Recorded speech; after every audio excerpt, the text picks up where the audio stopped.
Olá, boa noite. Esses são os destaques do Redação TV desta quarta-feira, 13 de novembro. Estudo revela queda no número de jovens cumprindo medidas socioeducativas. Internos da fase participam de sessão de autógrafos na Feira do Livro de Porto Alegre. Direto da Praça da Alfândega, as informações do maior evento literário do estado. E ainda uma análise da proposta que pretende reduzir a jornada de trabalho no país.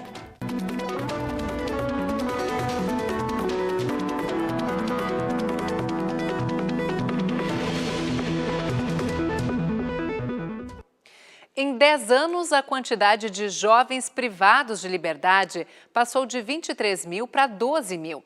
Já a aplicação de medidas socioeducativas caiu de 116 mil para 92 mil. São dados que resultam de um estudo conduzido pelo Observatório de Socioeducação da Universidade Federal do Rio Grande do Sul, em parceria com o Instituto Cíclica. A realidade de superlotação do sistema se inverteu. O estudo trata do período de 2013 a 2022 e indica que a redução no número de jovens em privação de liberdade foi de aproximadamente 46% em todo o país. De acordo com o professor Maurício Perondi, um dos coordenadores da pesquisa, a queda mais acentuada ocorreu entre os anos de 2019 e 2022. As variações mais expressivas foram registradas no Amapá, Goiás, Rio de Janeiro, Bahia e Rio Grande do Sul. Há 25 anos, a Faculdade de Educação da URGS, por meio de um programa de extensão, é uma das unidades que recebe os adolescentes para cumprir medidas de prestação de serviços. O fluxo de jovens começou a diminuir a partir de 2018. E a gente chegou a ter concomitantes aí 25 jovens por semana e atualmente a gente tem 1, 2, 3, 4 no máximo. Então esse era um fenômeno que a gente já percebia aqui no PPSC, na universidade, recebendo esses adolescentes e que a gente percebe que era um fenômeno que estava acontecendo também na internação, né, na fase aqui no Rio Grande do Sul e nos outros estados e nas demais fundações. A pandemia acentuou a diminuição das apreensões, mas os motivos principais são as transformações na gestão do sistema socioeducativo, as alterações nas dinâmicas criminais dos territórios relacionadas à expansão das facções e as modificações na atuação policial. O primeiro motivo seria o número de apreensões por parte da Polícia Militar, né? Porque a gente saiu de um número em 2013 de 437 mil apreensões no ano para 11.800 em 2022. Ou seja, é uma redução assim drástica que chega a 97% em alguns casos. Enfim, aqui no Rio Grande do Sul chega a 99% o número de apreensões. Isso significa que os adolescentes não estão chegando no sistema de justiça, né? Então, algo está acontecendo antes. A redução no sistema socioeducativo, ela chama muito a atenção, porque ela foi de mais de 50%, né? A Regional de Porto Alegre, por exemplo, da pandemia para cá, ela chegou em alguns momentos a trabalhar com 28% da sua capacidade. O gargalo é na porta de entrada, então tu tem um número menor de apreensões. E o que intriga é que espelha uma tendência nacional, né? Isso não é isolado em um único estado. E a gente percebe que o perfil do adolescente em praticamente todas as regionais ele mudou. E o que eu estou querendo dizer com isso? Eu tenho um jovem mais adulto, eu tenho um jovem com atos infracionais mais graves, eu tenho um jovem mais reincidente, diferente, por exemplo, de quando nós vivíamos um contexto de superlotação, que nós tínhamos adolescentes cumprindo, por exemplo, a medida de internação, que é o regime fechado, por atos não tão graves. As medidas de semiliberdade e internação são executadas pela Fundação de Atendimento Socioeducativo, a FASE. Na capital, a lotação está em 50%. E no interior, em 80%. Outro aspecto do estudo que me chamou a atenção, e a gente consegue enxergar isso muito a partir da escuta dos adolescentes, é a precarização da vida desses jovens, né? Porque o perfil e as vulnerabilidades, elas se aprofundam quando eu tenho um perfil de jovem, entre aspas, mais agravado, um jovem mais comprometido, mais reincidente, com mais reiterações infracionais. E aí a gente percebe que o desafio ele não é só da instituição, mas de toda uma rede de atendimento que envolve principalmente os municípios, porque esse jovem ele vai voltar para o território dele. O que a gente faz a partir dessa realidade, desse cenário que é tão difícil? Diferentes segmentos da sociedade, né, que precisam olhar para esse fator, para esses resultados e pensar também em ações concretas que possam contribuir para que a gente tenha uma realidade diferente, né? E agora a gente muda de assunto para falar de uma proposta de emenda à Constituição que está gerando polêmica. É a PEC que acaba com a escala de trabalho 6x1, de 6 dias trabalhados para um dia de folga na semana. Ela conseguiu apoio suficiente e vai tramitar no Congresso. Essa pauta, encaminhada pela deputada do PSOL, Érica Hilton, também propõe a redução da carga horária de trabalho de 44 para 36 horas semanais. E para entender melhor esse debate que ganhou força nas redes sociais, vamos falar com a economista Lúcia Garcia, assessora técnica do Instituto Trabalho e Transformação Social. Lúcia, seja muito bem-vinda ao Redação TVE. Primeiro, eu gostaria que você nos ajudasse a explicar como é que começou esse movimento, né, com o chamado VAT, Vida Além do Trabalho. Boa noite. Boa noite. A Vida Além do Trabalho é um movimento que começou com a juventude, não é? E que discute um problema que atinge a todos nós. Hoje, com tanta tecnologia e com tanto desenvolvimento, nós estamos também com a nossa vida entregue ao trabalho. Por quê?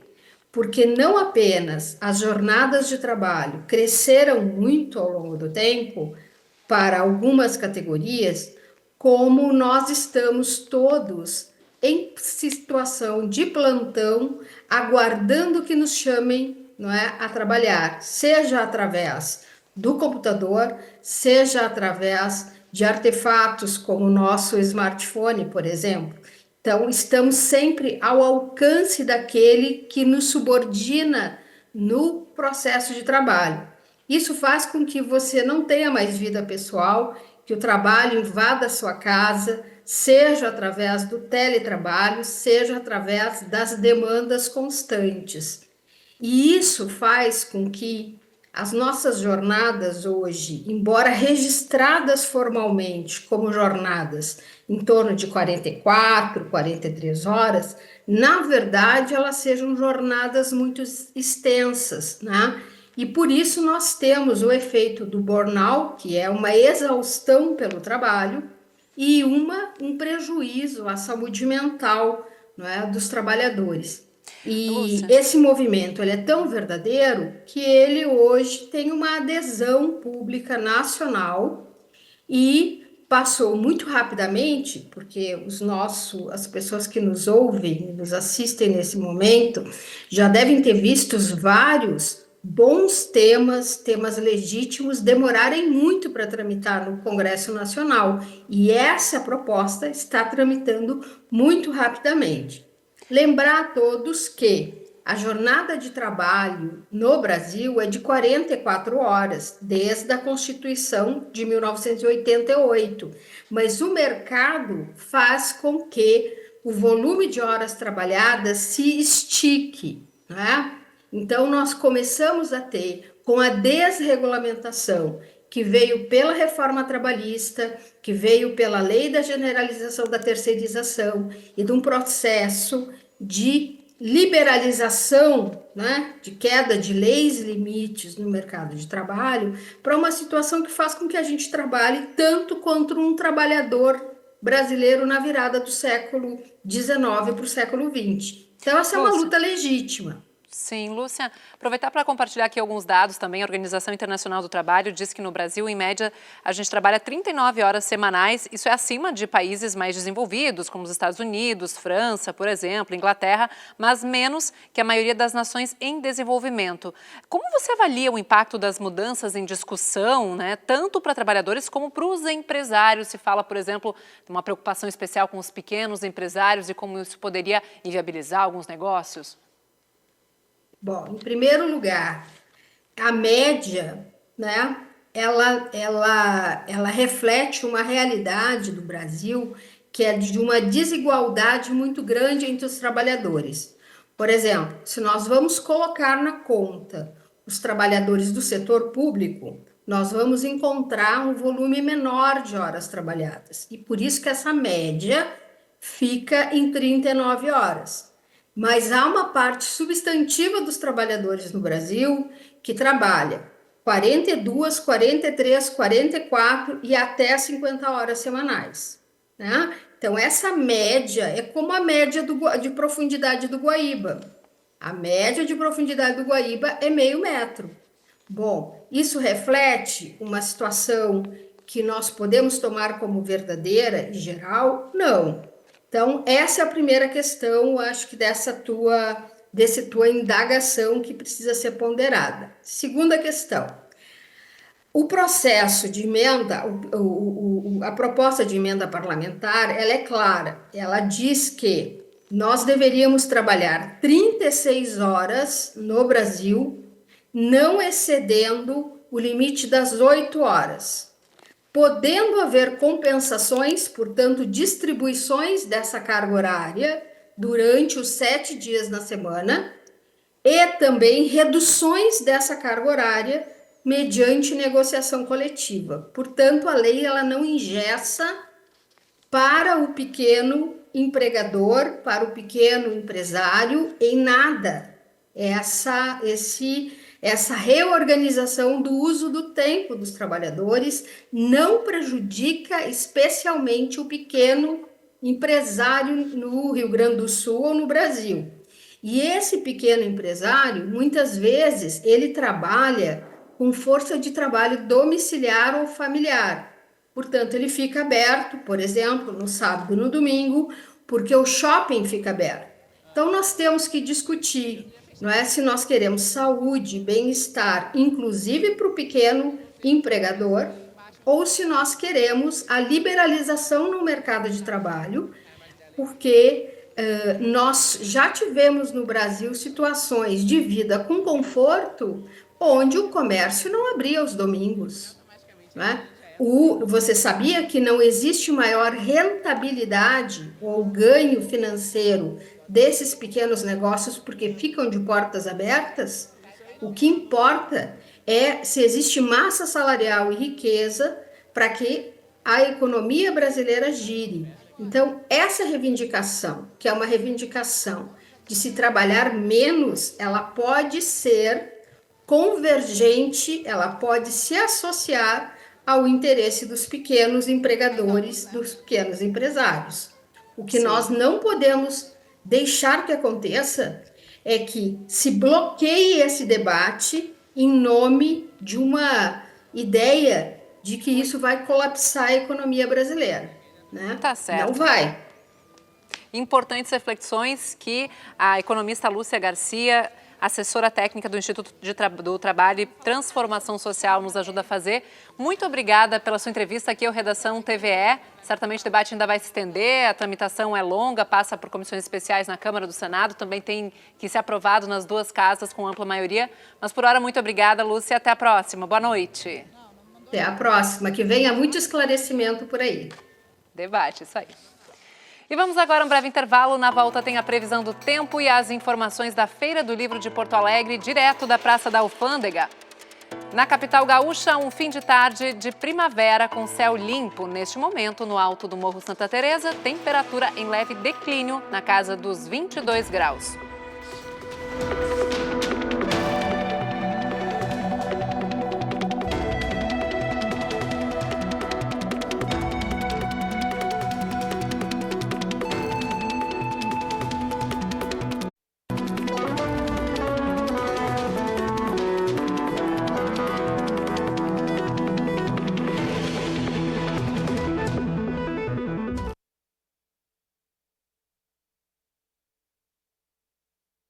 Estamos de volta com a previsão para esta quinta-feira, que vai ser de tempo firme em todo o estado. Veja no mapa.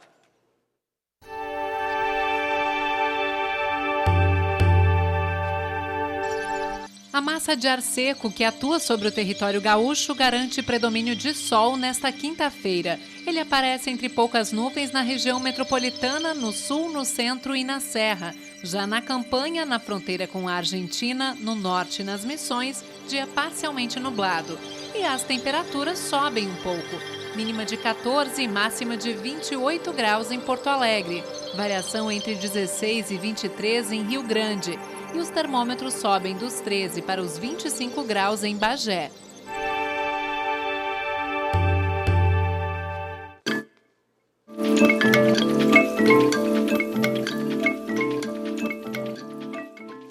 E chegou a hora de saber as notícias da Feira do Livro de Porto Alegre, que este ano vai seguir movimentando o setor literário e cultural até o dia 20 de novembro, feriado da Consciência Negra.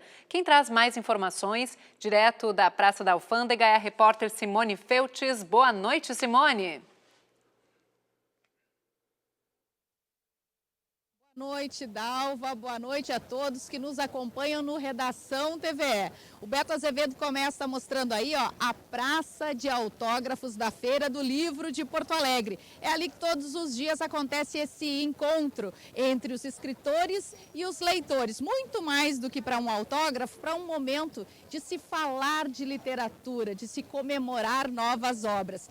E eu aproveito para mostrar para vocês um pouco do clima da Feira do Livro, porque hoje a gente está aqui bem na Praça Central, digamos assim, na Praça da Alfândega. Aqui acabou de terminar o recital, o pessoal conversa, o pessoal está nos corredores olhando as bancas e tem também quem aproveita para dar uma descansadinha, ó.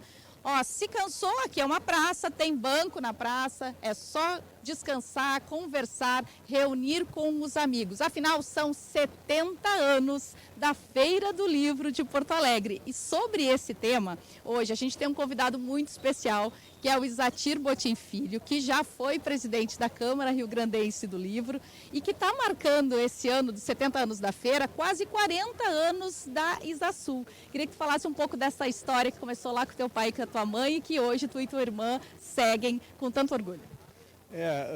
Como tu falaste, o meu pai participou da primeira Feira do Livro, né, em 1955. Ele trabalhava na Livraria Sulina. E depois disso, a gente, desde criança, assim, eu lembro de ter participado da feira. Eu e a minha irmã acabamos nos tornando livreiros, né, seguindo os passos do meu pai e da minha mãe. Então, a gente lembra assim, com muito orgulho, assim, 70 anos, desde as primeiras feiras que a gente participou, assim, como criança e agora como livreiro, né? Então, é uma emoção muito grande, assim, porque passa muito rápido, assim, já são 70 anos de Feira do Livro, né? Isatir, eu sei que sempre foi aqui na praça, ela já teve 1000 tamanhos, mas o que tu te lembra dessas memórias bacanas, assim, das famílias dos livreiros reunidas aqui para esse momento da literatura? Eu lembro que quando criança, assim, a gente vinha aos finais de semana, assim, para passar quase que o dia todo, né? E eu lembro da pracinha, assim, de ter os amigos, os filhos dos livreiros também, amigos. Eu lembro de uma passagem muito interessante, assim, quando Josué Guimarães escreveu A Casa das Quatro Luas. Os personagens eram os filhos de alguns livreiros, de alguns amigos meus daqui da praça. Então eu achei bonita essa história, assim, que marcou, né? Porque eu era amigo dos personagens da A Casa das Quatro Luas, do Josué Guimarães. Me contavas que teu pai, que agora vai fazer 90 anos, passou o bastão para ti e para tua irmã. E como é que foi isso, assim, de vocês voltar da vida profissional, que já estava encaminhada para outros lados, para bancar esse negócio da família e continuar na livraria? Parece que assim, a questão do livreiro parece que está no sangue mesmo, né? Eu me formei em engenharia civil, a minha irmã se formou em administração de empresas, fomos trabalhar em outras áreas, em outras empresas, e no ano 2000 voltamos para a empresa da família e voltamos a trabalhar com os pais. E aí os pais foram passando, assim, a gente acabou assumindo a empresa em 2018 e está desde lá, mas a empresa, na verdade, foi criada pelos meus pais, né?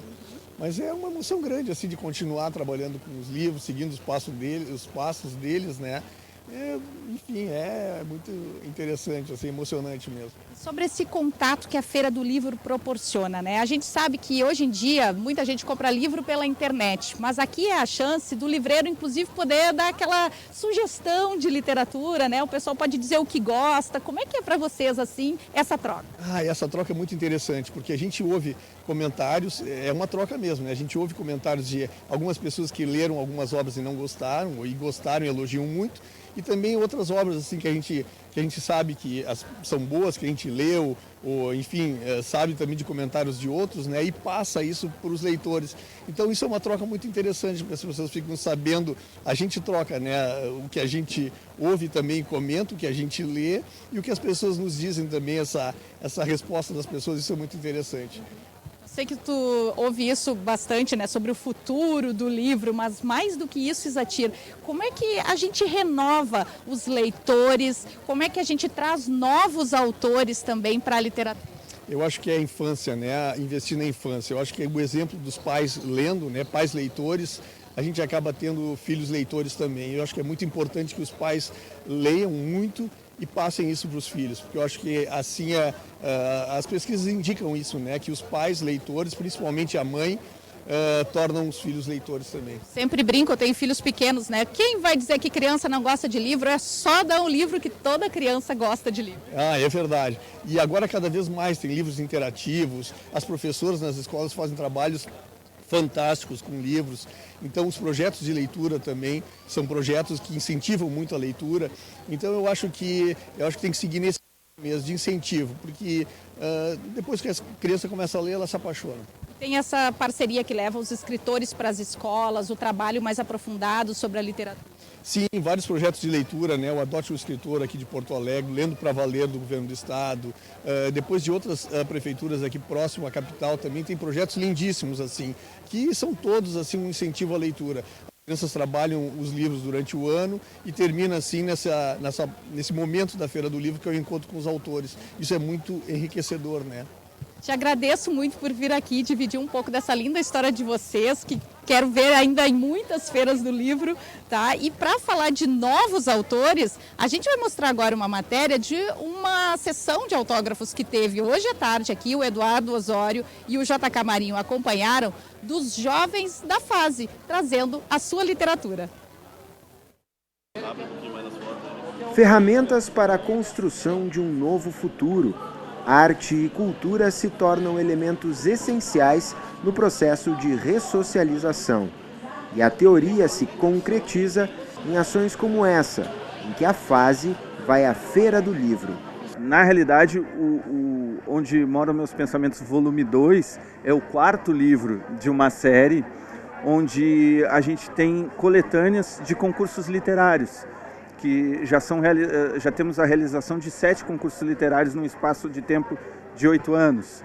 As 17 unidades da fase participam da iniciativa que inclui, além do concurso de textos, uma categoria de artes visuais.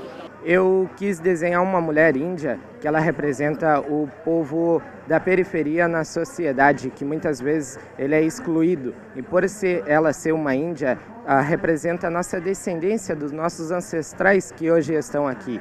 Então, a bandeira do Brasil é todas as leis que acabaram se morrendo, que deveriam ser cumpridas no dia a dia, na sociedade inteira. O poder, ali eu acabei dizendo uma maleta, um terno que representa as pessoas do grande poder, tanto o judiciário como qualquer outra parte. Isso eles deveriam manter o código de ética que eles têm, porque muitos falam e não cumprem o que eles deveriam fazer. É muito significativo, né? Você, em algum momento da sua vida, você ser protagonista, né?